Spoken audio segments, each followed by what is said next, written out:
era la mama aquí. L'oncle Fenosa era la tia Cacilda i la Palmira és tota sèria. Però aquí a Peles se veu tot boniquet. Ara que no es portaven gaires anys. Un any la Palmira, un any l'Òscar i el petit la Peles. 3 anys, en 3 anys, els 3 fills van tindre. Això sí, li sentia contar la mama molt, i ho sé, que eren així. I aquí pues, diu en francès, la Peles Fenosa, que va néixer el dia 16 de maig del 99.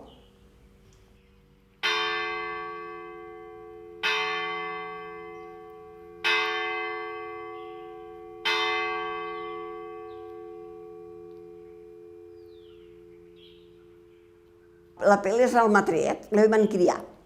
Van portar a viure aquí, en una casa d'aquí baix, una casa 2 portes més avall, la van criar aquí.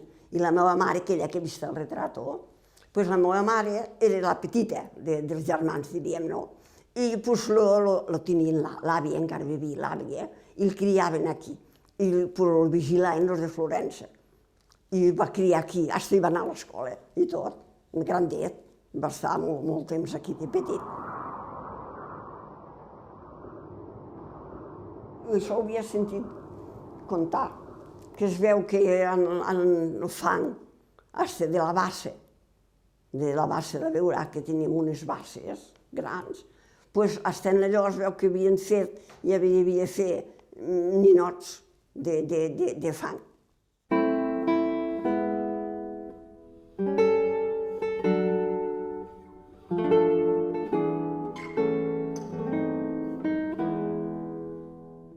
Si t'hi fixes, els àrbols, els olivers o els ametllers són quasi com unes formes d'escultures de Fenosa. Aquí també se veuen els paisatges d'Almatret, també molt àrid, molt sec, molt calorós, se nota que hi ha un calor molt fort i també es nota això a l'obra de Fenosa, se nota aquesta rugositat del paisatge.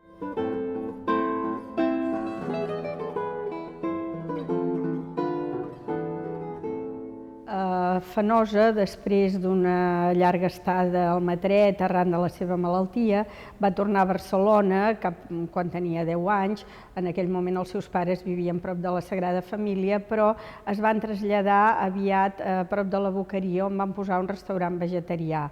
El pare era d'idees afins a l'anarquisme i el va enviar a l'escola horaciana que dirigia Pau Vila, el que després seria prestigiós geògraf. Pau Vila havia adoptat un sistema pedagògic modern, avançat, i havia fet seva la màxima d'Horaci d'ensenyar delectant. En els alumnes de l'escola els hi fomentava la creativitat, l'amor per la natura, per la música, i en allà a Fenosa se li va desvetllar el seu interès per l'art. Quand il était à l'école, l'Escola Horaciana, qui était donc enfant, qui est donc une école inspirée par Maria Montessori, il a décidé qu'il serait sculpteur, même quand c'est célèbre, enfin célèbre aussi, ça, quand le maître avait demandé aux élèves ce qu'il ferait plus tard. Je suppose que c'est vers la fin de l'école a fermé très vite. Peut-être qu'il avait 10 ou 11 ans, il a dit qu'il serait sculpteur, que ses camarades, il y avait des petites filles, ce qui lui plaisait beaucoup. Il y avait une école mixte, on ne pouvait pas parler catalan, c'était le seul dommage. Sinon, il y avait des petites filles et ça, pour lui, c'était la moitié du monde. Vraiment. Hein.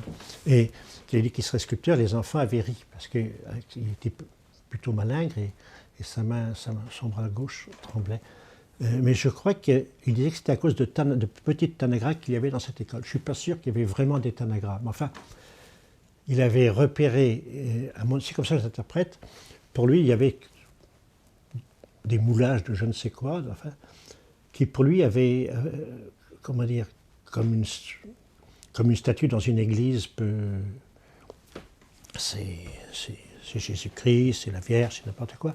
Je suppose que ces statues ou ces choses en plâtre qu'il y avait, pour lui, symbolisaient l'école, ou probablement, qui était peut-être le seul endroit au monde où il se sentait protégé dans sa première enfance, dans son enfance. Més endavant va anar a l'Escola d'Arts i Oficis del carrer de l'Om, al districte 5è de Barcelona, on va tenir de professor el pintor Francesc Labarta, i com a condeixebles hi havia Sisquella, Granyer, Joan Serra, Joan Cortés, els artistes que després s'agruparien sota el nom d'evolucionistes. En aquesta escola, Labarta també impartia un sistema d'ensenyament més avançat i poc tradicional, en què volia bàsicament estimular la creativitat dels alumnes, tot fugint de la còpia sistemàtica. Els hi donava una base científica i elements del món orgànic per poder copiar fulles, cargols, flors, en fi, coses diverses, perquè ells fessin la seva pròpia interpretació. Tant el pas d'aquesta escola, com havia estat abans l'escola horaciana, va formar el caràcter d'Apel·les i sobretot l'interès per nombroses disciplines que ell va aprendre en aquestes escoles. Encara me n'he deixat una, de que m'ha vingut ara de la memòria. Resulta que una nit la mama estava planxant a la botiga damunt de taulell a l'hora que era d'això, i se li va presentar que venia de Madrid, que havia anat a Madrid caminant la Peles. I havia anat a veure el museu no sé, si del Prat, quin museu havia anat a veure, no sé. I se li va presentar a la nit que venia caminant. Mira, encara em deixa el millor. Se li va presentar a la mama. Allà estava la botiga, tenia la botiga oberta, encara la porta oberta, i li va presentar a la nit. Era jovenet, tenia pocs anys.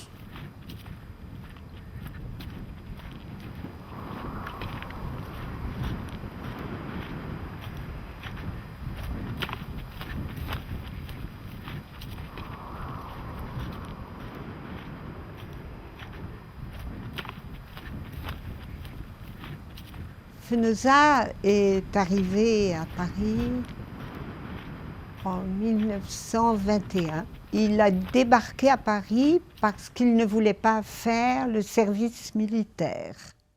Alors il va vivre jusqu'à ce qu'il trouve Prunat 2 ans plus tard, en 23. Il trouvera Prunat seulement en 23. Et pendant ces 2 années, il va vivre une immense misère à Paris. Ils arrivent chez Picasso.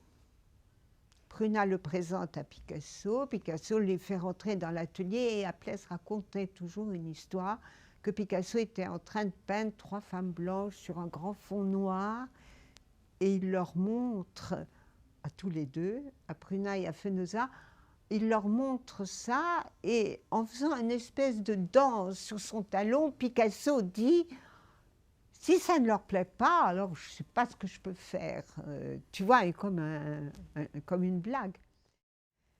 Et Picasso dit à Fenosa « Bon, tu veux être sculpteur, tu as de la sculpture, j'aimerais voir ce que tu fais. » Et Applès dit « Oui, j'en ai plein à la maison. » Premièrement, il n'a pas de maison. Deuxièmement, il n'a encore pas de sculpté. C'est fou, hein? Rien, il n'a rien. Et Prunat dit à Fenosa, écoute, c'est pas de la blague, hein? Picasso veut voir ce que tu fais, alors il faut que tu t'y mettes, tu commences, hein? Bon, Prunat va l'aider, va acheter de la terre, il va aller dans l'atelier de Prunat, qui, à cette époque-là, était très connu à Paris, parce qu'il faisait les décors pour les ballets, etc. Et donc, Fenosa fait 4 sculptures. 1 mois après, à peu près, avec les terres qui ne sont même pas cuites, Fenosa en a une dans une main, l'autre dans l'autre main, Prunat une dans une main, l'autre dans une main. Et ils vont chez Picasso. Et Picasso disparaît dans une pièce et il revient avec une poignée de billets. Il dit « Tiens, je te les achète ». Je crois que pour Fenosa, Picasso était une espèce de second père. Enfin, pour Fenosa, c'était la relation fils-père, d'une certaine façon. Il avait sûrement un sentiment filial pour Picasso, et Picasso était très, très protecteur avec lui. Mais aussi, pour Fenosa, c'était Barcelone, Picasso, n'est-ce pas? En même temps qu'il détestait tout ce que Picasso représentait, n'est-ce pas? Fenosa représentait toutes les avant-gardes, détestait toutes les avant-gardes, le surréalisme, le cubisme, enfin tous, les dessins d'enfants, l'art nègre, tout. Il était autiste aussi, hein, Fenosa. Il détestait tout. Bon, alors Picasso, non seulement lui achète les sculptures, mais lui fait avoir une exposition à la Galerie Percier.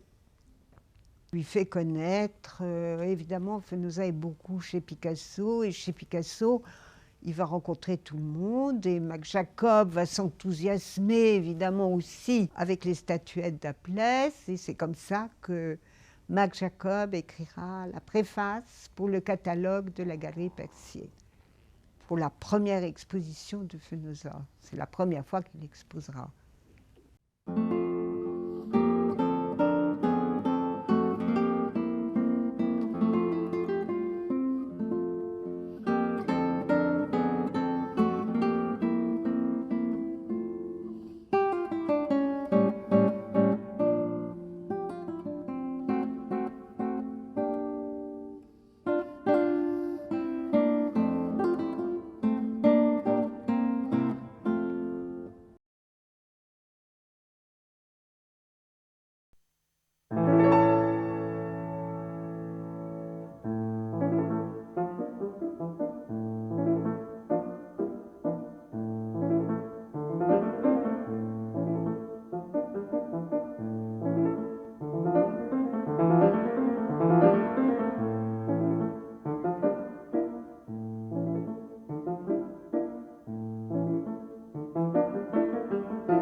L'Apel·les Fenosa arriba a Barcelona en 1929 i en aquell moment podem dir que encara amb les vacil·lacions i els canvis d'orientació que tenen tots els artistes joves, doncs tenia, amb alguna de les seves línies, tenia una personalitat definida ja. Vull dir que algunes obres realitzades a París entre el 23 i el 29 ja donaven una imatge del que faria després i que seria l'obra més característica, que era una obra feta en bronze i amb unes formes expressionistes, era una manera expressionista i molt característica, vinculada a obres del Mediterrani oriental prearcaiques, que era molt interessant i molt diferent del que s'estava fent. Per altra banda, hem de tenir en compte que algunes de les obres fetes entre el 26 i el 29 s'assemblaran també i tindran continuïtat a unes obres fetes ja a Barcelona, que eren unes obres més pròximes a una estètica noucentista, un noucentisme especial, però amb unes superfícies polides, amb una certa harmonia més serena que aquest sastre de les figuretes aquestes que seran molt típiques després, ja inclús després dels 40 i dels 50, doncs jo crec que la línia que fa potser queda potenciada, la línia noucentista, pel fet que a Barcelona, a Catalunya, encara el noucentisme tenia una continuïtat. Hi havia hagut una reacció per part d'alguns dels artistes nascuts al 99, com ell mateix, i el Rebull i el Granyer, que havien fet un gir al noucentisme. En aquell moment fa unes obres d'una superfície més neta, més regular, més llisa, no? I aleshores aquest és el que devia fer pensar al Picasso quan va tornar a París, doncs que a la burgesia catalana li havia fet molt bé. Jo crec que no, el Picasso devia ser un exagerat, de totes maneres, segurament convenia dir-li això en aquell moment al Fenosa, però la veritat és que aquestes obres tenen un interès també, algunes, sobretot, hi ha una obra molt impressionant feta durant la guerra, que es diu Lleida, que és una mare amb un fill mort al braç, doncs que és una obra realment impressionant.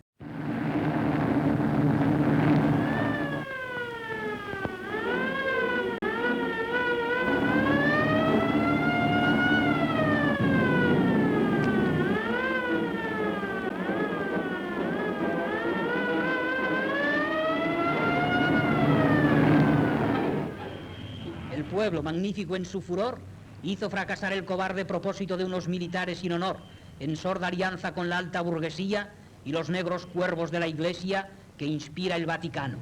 Los maristas, los escolapios, Belén, la Merced, San Jaime, todos los reductos del jesuitismo y de la clerigalla, allí donde con el pretexto del culto católico se conspiraba contra la libertad, se arrojaban las conciencias, se asesinaban en flor las mentes infantiles, se protegía y organizaba la usura. Todos esos lugares revestidos de santidad cayeron bajo el empuje de las masas encendidas de coraje y alumbraron con sus llamas el alba roja de que està tiñéndose el horizonte espanyol. En esclatar la Guerra Civil es va crear una comissió pel salvament d'art sacre. Fenosa hi va col·laborar ben aviat i amb el seu amic Granyer varen intervenir amb el salvament del retaule dels revenedors de l'església del Pi, un retaule dedicat a Sant Miquel i Sant Esteve. Després, assabentat que en el front d'Aragó es cremaven moltes esglésies i es destruïa bona part del patrimoni, se n'hi va anar amb un seu cosí, amb l'humorista Sum i amb Alfred Benigani, per poder salvar retaules i peces d'art religiós.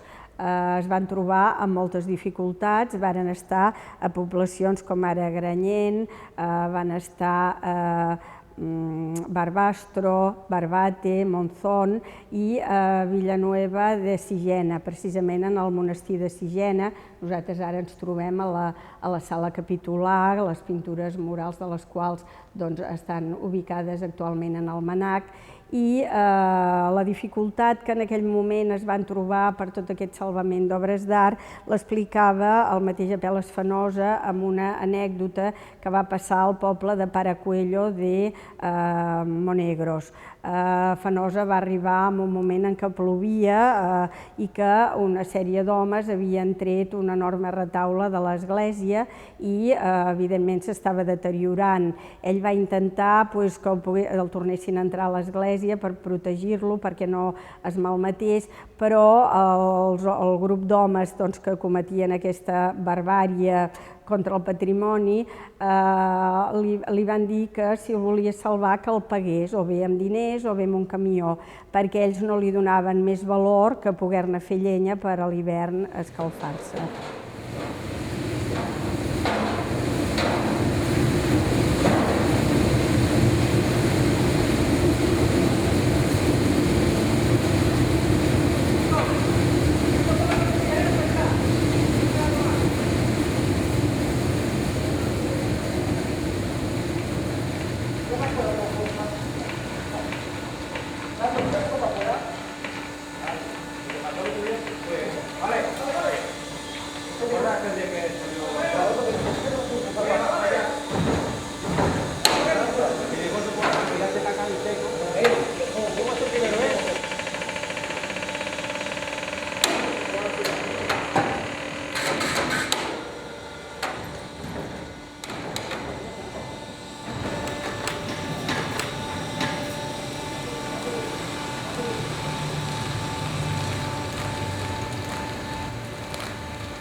Il est à Barcelone, il est très très heureux, il est amoureux d'une femme qui est amoureuse de lui, enfin, il a beaucoup d'amis, les expositions marchent bien, et il y a la guerre civile, vous savez comment il se conduit pendant la guerre civile, et beaucoup d'amis disparaissent, et puis il voit l'horreur, et bon, il rentre en France, et là il est très bien reçu par Cocteau, par Picasso. Il gagne très très bien sa vie en faisant des portraits pour Jean Marais, pour Cocteau, pour Coco Chanel, pour Madame de Noailles. un jour en janvier 1941, quand Fenosa s'est visiblement effondré, il se retrouve un matin aux Fleurs. Et là, il y a la station. Picasso demande à Fenosa, qu'est-ce que tu fais aujourd'hui? Oh, rien, dit l'autre. Bon, ben, tu viens avec moi, je vais chez un fondeur, chez le fondeur Robecki, qui avait sa fonderie dans la banlieue sud, mais tout près de Paris, mais dans la banlieue sud, à Malakoff. Le fondeur accueille Picasso. Picasso va travailler sur une cire. Et évidemment, Fenosa s'assied à côté de lui et il regarde Picasso en train de travailler. Et pendant que Picasso travaillait une statuette ou je ne sais pas quoi, il prend une boule de cire et il la tire, il la pousse vers Fenosa. Et Fenosa la repousse vers Picasso. Puis Picasso continue à travailler et Picasso lui renvoie la boule de cire. Et Appias raconte qu'à ce moment-là, il a compris que sans un mot, Picasso lui disait « commence ».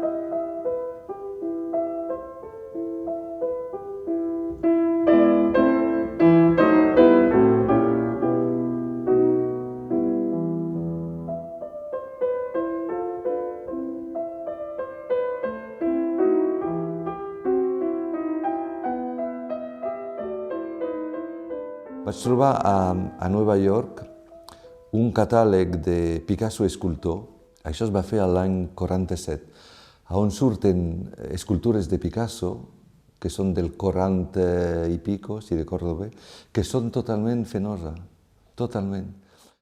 Com que Picasso, claro, tenia aquest geni de mirar una cosa i apropiar-se-la, no?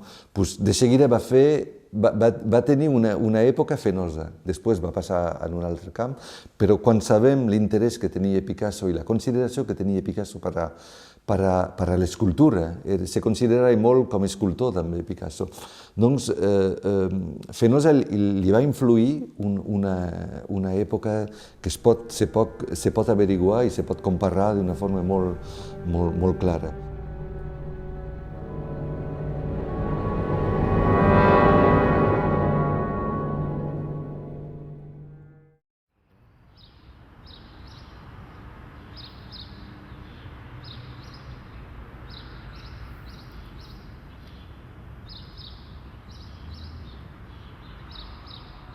Et puis c'est le moment où, effectivement, il s'installe dans cette conscience de l'exil, vraisemblablement, et où il se réfugie aussi un peu dans cette Catalogne de nostalgie, cette Catalogne à distance de laquelle il est maintenu par les événements.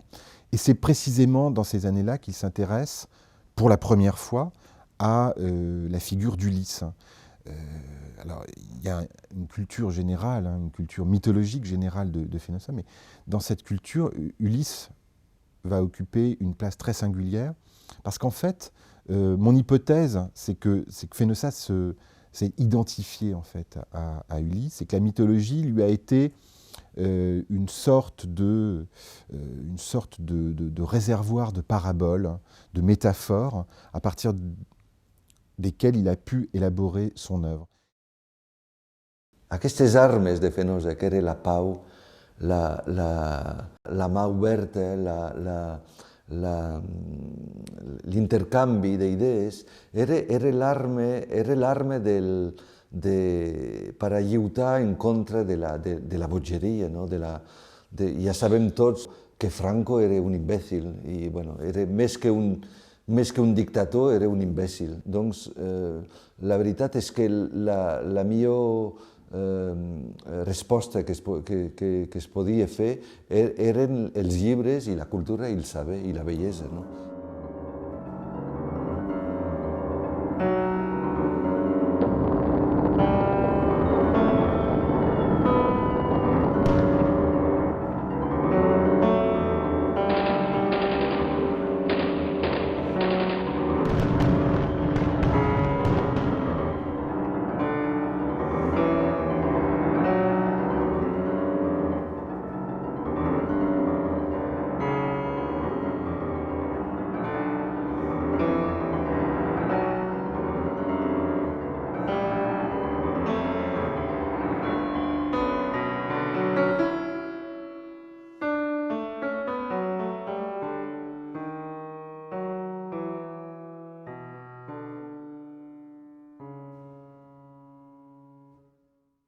Dans la statue d'Oradour, c'est un mouvement vers le haut, parce que la statue est faite pour être vue de 8 mètres plus bas. D'autant plus que la dame est enceinte. D'autant plus qu'elle est enceinte, et c'est donc son âme qui monte. C'est horrible. Oui. Et, oui, pour que le massacre soit encore plus. Et elle s'échappe quand même des flammes, c'est parce qu'elle vit, Oui, et qu'elle est le symbole des autres. Des flammes qui montent, oui. Et donc, il faut voir que les flammes bougent, il faut voir la douleur, et il faut voir en même temps. Et ce mouvement est le même que dans le Christ de Fribourg, où le mouvement est celui de la douleur, mais en même temps celui du sacrifice pour les autres.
Spinoza disait que jusqu'en 1940, à peu près, sa référence était Praxitèle, enfin l'art classique, l'art grec, et Praxitèle notamment. Et là, il passe tout à fait ailleurs. Alors là, j'essaie de voir quelles étaient les différences, qu'est-ce que ça voulait dire. Il y a une chose, bon, la première chose que j'ai remarqué sur ces statuettes, c'est très étonnant. Elles n'ont pas de visage. Vous pouvez faire des gros plans. À chaque apparition, le visage est absent. Il n'y a pas de visage. Hein? Elles ne sont pas nues, elles ne sont pas habillées, n'est-ce pas? Celle-ci est nue en haut et drapée pour le bas du corps. Là, on ne sait pas ce que c'est. Et ensuite, elles sont ouvertes. Hein, c'est comme si on ouvrait la sculpture. Elles sont sur deux plans. Oui, paradoxalement, Fenosa s'intéresse aux métamorphoses au départ avec une curiosité qui est celle du sujet, c'est-à-dire les métamorphoses des Sœurs de Phaéton qu'il fait en début des années 50, qui est aussi un groupe monumental. C'est une œuvre qui va lui permettre d'explorer, du point de vue de l'iconographie, la métamorphose de femmes en végétaux. Mais très rapidement, en fait, ce principe mythologique, cet événement mythologique va devenir un principe créatif. Et ce sont finalement toutes les figures féminines qui peuplent son œuvre, qui vont être soumises à la métamorphose. Femme feuillage, femme fleur, femme flamme, femme feuille. Tout ça altère complètement le rapport de Fenosa à la certitude de ce qui est son environnement. C'est-à-dire que c'est aussi ça, cette crainte qu'il a de la pureté, elle passe aussi par cette volonté recherchée en permanence par lui de tout métamorphoser. La modifica della scultura era che si impostava una scultura, ma doveva essere una scultura modificabile. Doveva essere una scultura che fino alla fine poteva essere tagliata, sezionata, ricomposta, e quindi c'è un altro momento della scultura che nessuno credo abbia ancora scritto, che fa, rifà, taglia, ricompone. Quindi è tutto un discorso di ricomposizione della cosa fino a che momento scatena qualcosa che la scultura è finita. Évidemment, c'est peut-être ça la grâce qu'il cherche en permanence, de sculpture en sculpture, au risque de reprendre toujours la sculpture antérieure, c'est-à-dire de toujours modifier, revenir sur celle qu'on a faite et qui porte en elle déjà la suivante. Et c'est le principe des grandes métamorphoses qu'il a faites dans les années 60, que Francis Ponge a appelé des métamétamorphoses, c'est-à-dire des œuvres qui s'engendraient les unes les autres par rectification supplémentaire. Ce qui implique aussi, intellectuellement, que Fenosa ait compris qu'il devait subsister dans son œuvre, dans chacune de ses œuvres, une ouverture susceptible d'accueillir la suivante, le projet de la suivante. E allora quando si modellava e c'era quel gesto e quindi si immaginava la première, una danzatrice che si muoveva sinuosamente, e questi due segni con queste vibrazioni del vestito che era poi aderente al corpo, no? E quelle vibrazioni io pensavo fossero appunto le pieghe del vestito semplicemente, invece no. No, viene fuori con una frase, no, quelle lì non sono le pieghe del vestito, ma è la vibrazione del vestito che i seni nel momento della danza si muovono e quindi quel velo che veste la figura fa vibrare. Ecco il discorso di non descrizione, cioè il corpo fa vibrare il vestito e noi non facciamo delle pieghe, ma facciamo quelle vibrazioni che il corpo trasmette. Anche questo è un tocco di qualità e di poesia nella figura.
exemple, la figure d'Ophélie, c'est la figure de l'évanescence.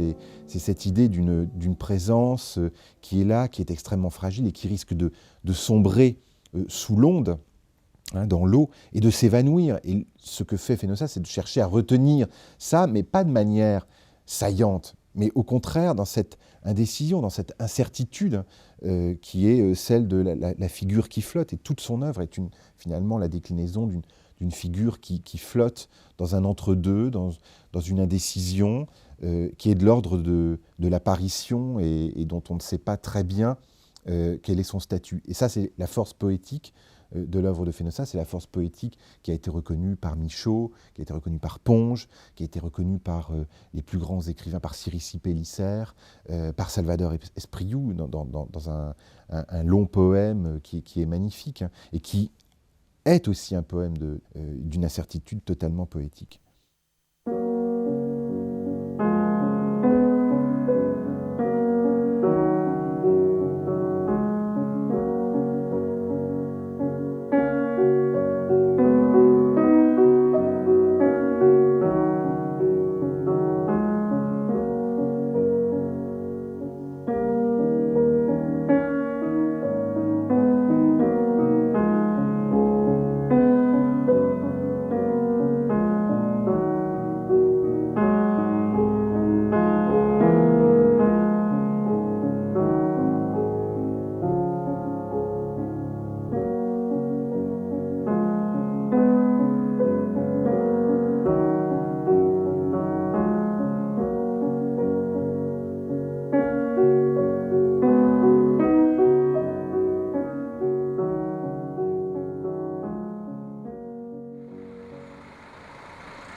Es veritablement una meravella aquí. I que bonic com el sol toca aquí i a la cara. Això del blauet no és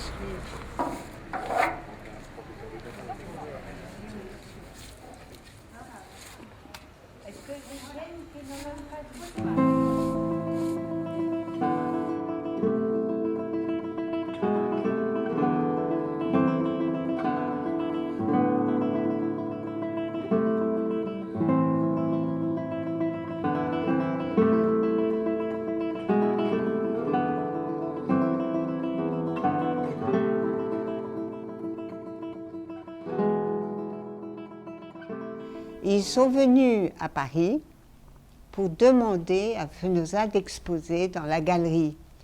Et Applès a dit non.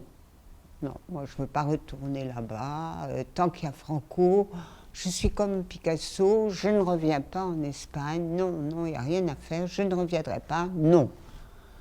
Bon, ils ont tellement insisté que Fenosa, qui adore son pays, sa famille, il y avait tout le monde, bon,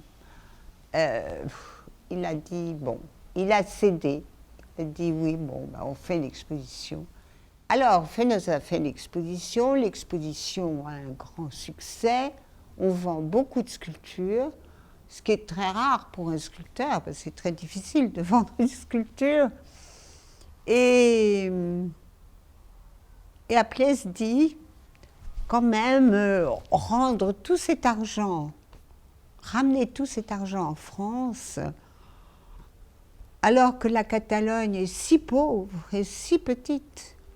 Non, Nicole, il faut acheter une petite maison, il faut trouver une petite maison en Catalogne, et on viendrait passer l'été, comme lui, il avait retrouvé tout le monde, la famille, les amis, et que tout le monde lui avait fait la fête, et c'était la fête perpétuelle, parce qu'il était très heureux de trouver Fenosa qui amenait l'air de liberté.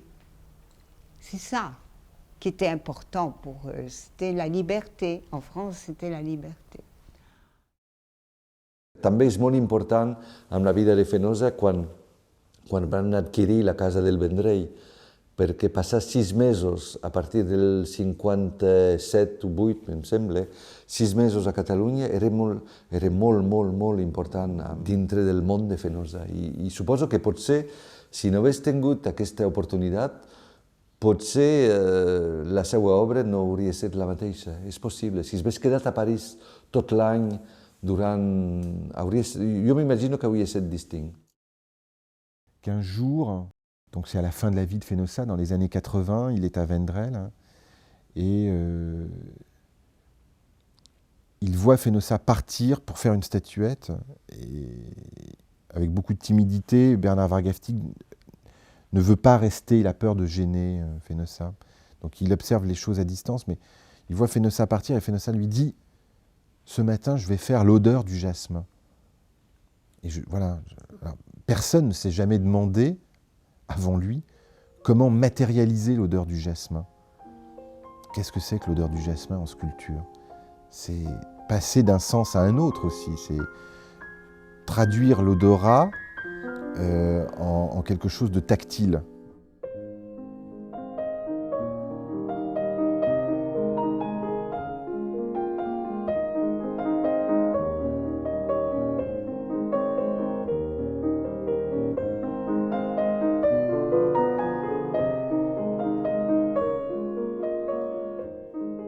A Pérez tenia una cosa molt interessant quan lo veies treballar, és que sempre feia una cosa a l'imatge d'una mà oberta, sempre acabava, començava en una bola de terra, la malaxava una mica i de seguida pujava com un àrbol, una mica, aquesta forma, o de fulla d'àrbol, sempre.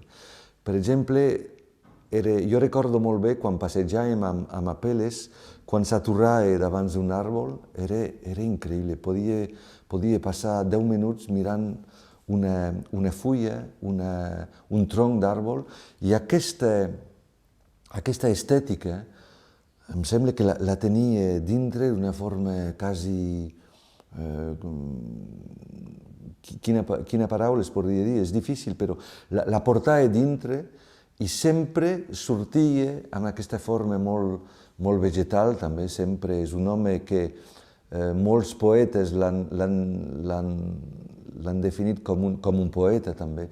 Tenia una relació a l'escultura i a la natura que era totalement la d'un poète, la d'un philosophe et la d'un sculpteur, d'un grand sculpteur. Il y a un événement très troublant, je trouve, à la fois dans la vie de Fenosa et dans la perception qu'il en a eu lui-même dans un entretien où il relate cette chose, c'est que dans les années 70, quand il a commencé à faire ces statuettes très épurées, réduites à vraiment des bandes de terre dressées sur des socs, c'est lui qui emploie ces mots-là, il a eu l'impression d'avoir déjà fait ce genre de sculpture une fois à Toulouse en 1921.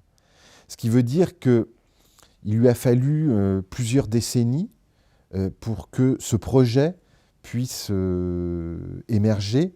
Il lui a fallu plusieurs décennies de maturation, il lui a fallu du temps.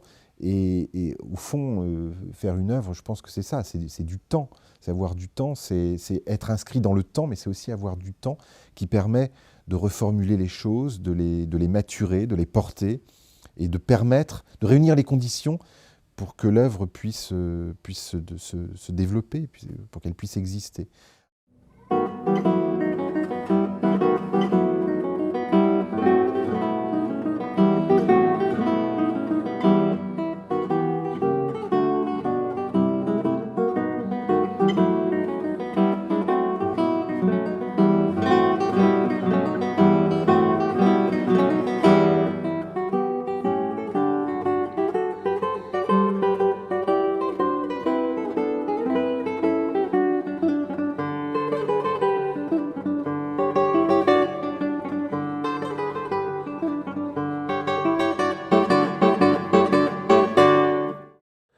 pensiero di Fenosa era quello cioè quelle frasi buttate lì che dicevano non bisogna essere schiavi del soggetto, bisogna prenderlo liberandosi prima.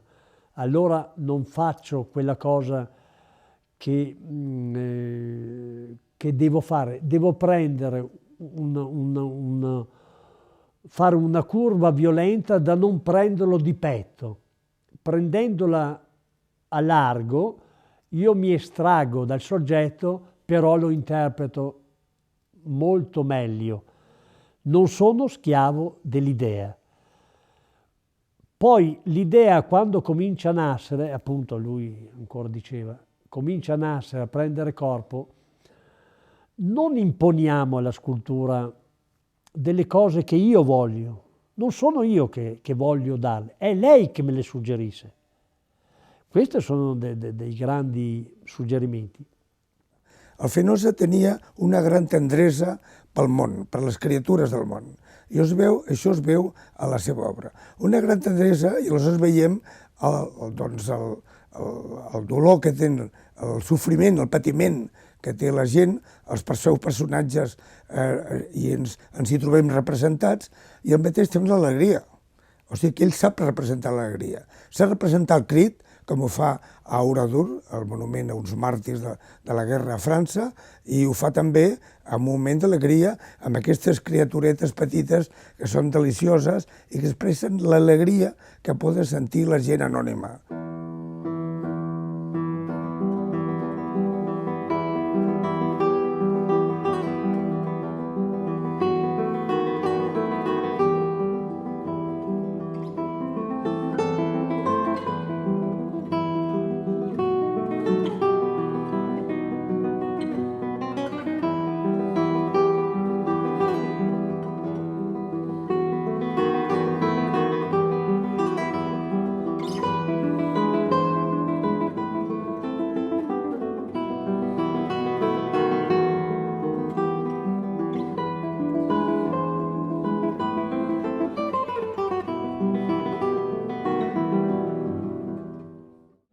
Té una visió de les coses i vol passar-la, aquesta visió, vol explicar-ho. Si li falten paraules, si no és escriptor, ho té de fer. Amb altres coses, pel capdavall són signes. Són signes perquè l'altre ho comprengui. Però com que no ho sap prou bé per començar, la realitat se'ns escapa sempre. No ho sap prou bé per començar. I després no sap explicar-ho. No coneix els signes ben. Fa falta d'ortografia. El que ho sent interpreta les faltes de fotografia com a veritats. I d'aquí ve la vida que és extensa i diferent. Això es multiplica cada cosa. Quan comença a pronunciar-lo, i viable, s'aguanta i es transmet als fills. I això és la creació segurament. Els guerros i els guerros sobre els guerros.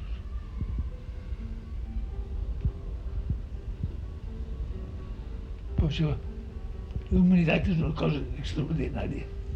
Sifilítics, tuberculosos, borratxos, drogats, lladres, negociants, capellans, poetes, fa una barreja, desaparuts, i la humanitat va endavant. De totes maneres, és extraordinari.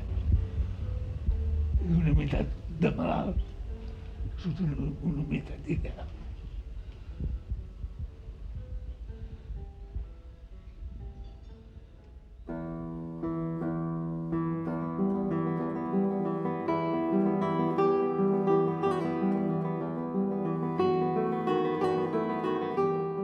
De tes rendez-vous quotidiens ponctuels, de part et d'autre assurés avec la lumière, tu connaissais l'issue. Tu as peint le sculpteur sous les traits de Polyphème aveugle ou de Roland devenu fou, portant sur ses épaules la jument morte d'Angélique. Jeune homme, seul en imagination, ou en parole avec tes amis les plus proches. Tu ne cessais de faire et de défaire et recommencer. Une grande statue féminine en terre qui aurait eu à charge de racheter le monde. Voyageur sans aucun bagage, à Paris, Picasso t'accueillit comme son fils et te mit au travail. Déjà avais-tu trouvé ton secret, qui était de prendre un peu de terre, à pétrir des 10 doigts des 2 mains, en une boule un peu semblable à une tête humaine et de la grosseur du poing, à étaler bientôt sur un coin de table, feuille qu'ensuite on redresse, figure, apparition verticale et juste, spirale au croisement des 3 règnes.